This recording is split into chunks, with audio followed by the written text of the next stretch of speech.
હર હર મહાદેવ મિત્રો, કેમ છો? મજામાં? ગુડ મોર્નિંગ, કેમ છો? મજામાં? તો क्या बोला तूने? Good morning. તે આશા રાખું તમે બધા સ્વસ્થ અને મસ્ત હશો. તો બહુ દિવસ પછી પાછો આપણો વ્લોગ આવી રહ્યો છે આજે, અને બહુ દિવસ પછી આજે બનાવ્યો કારણ કે આવડે તો ઘરે જ હતો એટલે મેં શું બતાવું તમને કંઈ ખાસ. તો પછી ખાસ વ્લોગ નહોતો નાખતો એટલા માટે, અને મેં વિચાર્યું કે ચાલ ને બહુ દિવસ થયા છે તો વ્લોગ બનાવી દો. મિની વ્લોગ બનાવતો હતો એટલા માટે નહોતો બનાવતો, કારણ કે કંઈ ખાસ બતાવવા જેવું નહોતું તમે. તો મસ્ત મજાનું ગુડ મોર્નિંગ થઈ ગયું છે, અને આપણે આવી ગયા છે આપણા ખેતર. જુઓ તમે, આપણું આ ઊંધિયું નાખ્યું છે તો કેટલું મસ્ત લીલું લીલું થઈ ગયું છે. પાણી અવડે જ મૂક્યું તો ઊંધિયાનું કામ પતી ગયું છે. પાણી મૂકવાનું ચાલુ છે. તમારા ભાઈને નોકરી શોધવા જવાની છે ટૂંક સમયમાં. સર્ટિફિકેટ આવી જાય આપણું એટલે નોકરી શોધવા જવું પડશે. તો વ્લોગિંગ બી કરવાનું, પણ ટાઈમ કાઢીશ મેં, કારણ કે નોકરી કરવું પડશે એવું છે. એટલા માટે એ પણ કરવું પડે ને બધું. તો કંઈક આજે તો કામ તમને કહું તો આજે કામ છે ને, મમ્મી કાપે છે તુવર. જુઓ તમે ત્યાં સામે અડધી કાપી લીધી છે. તમે મિની બ્લોગ જોયો હશે તો તમને ખબર હશે કે આ બીજી બધી તુવેરો કાપી લીધી છે, અને બીજી તુવર કાપે છે. તો એક તુવર કાપે તો એને ભારા બાંધીને માથે લઈ જવા પડશે ઘરે. એ ઘરે લઈ જઈને જોડવાની છે એટલા માટે તો એ કામ છે આજે. અને બાકી તો જુઓ તમે, આપણે ઝૂંપડીનું કામ અહીં પહોંચ્યું છે. ઉપર ખાલી લાકડા નાખ્યા છે થોંભલી મારી, અને વાડામાં પાણી ચાલુ કર્યું છે, ત્યાં જાય છે પાણી. તો એને આપણી મરજી જુઓ તમે, હું કહીએ એકદમ પહેલાં જેવું નહીં થાય એમ. બધી મરચાં બધા વેણી લીધા છે, અને આ તમને નહીં બતાવ્યું મેં મિની બ્લોગમાં. જો કે આપણે આ શાકભાજી બી નાખી છે. જુઓ તમે, ઘર ખાવા માટે ચાલે, વેચાતી તો ના લાવવી પડે, એના માટે નાખી છે. શાકભાજીની અંદર તમને બતાવતો જુઓ તમે, આપણે આનમાં પહેલાં કેરામાં નાખી છે મેથી, આઈપા ભીંડા એક ચા નાખ્યો છે.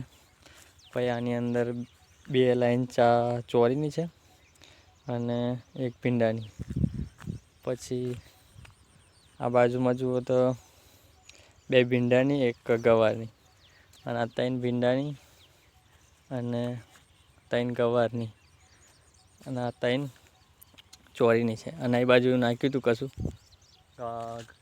પેલું એ નાખ્યું હતું, આપણે શું કહેવાય,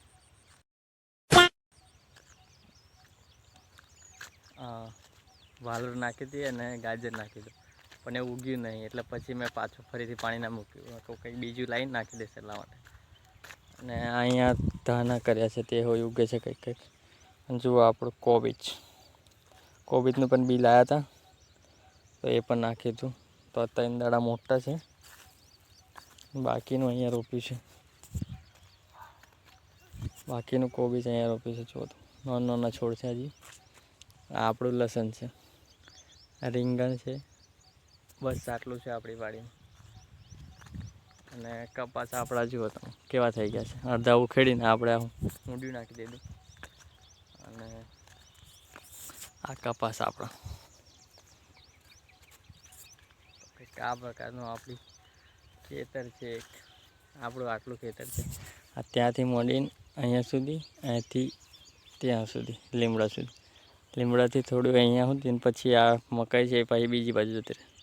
આટલું છે એનું આપણે કરીએ છીએ. ને આ ટ્યુબવેલ છે આપણો.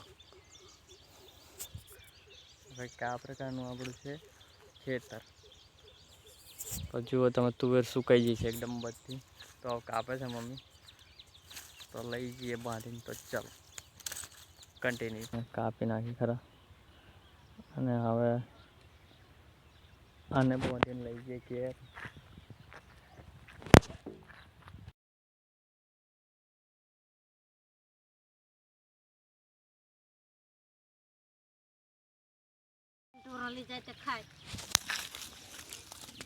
નાખી દે. તો ગાઈસ જુઓ તમે, ખેતી કઈ રીતે થાય. ખેતી કરવું હોય ને તો ઉચકી ઉચકીને જવું પડે, પછી પાણી વારવું પડે, બધું જ કામ કરવું પડે ખેતીમાં. એટીટ્યુડ બેટીટ્યુડ રખાય નહીં કે. તો ઘરે જઈએ અને બ્લોગમાં કન્ટિન્યુ ચાલો.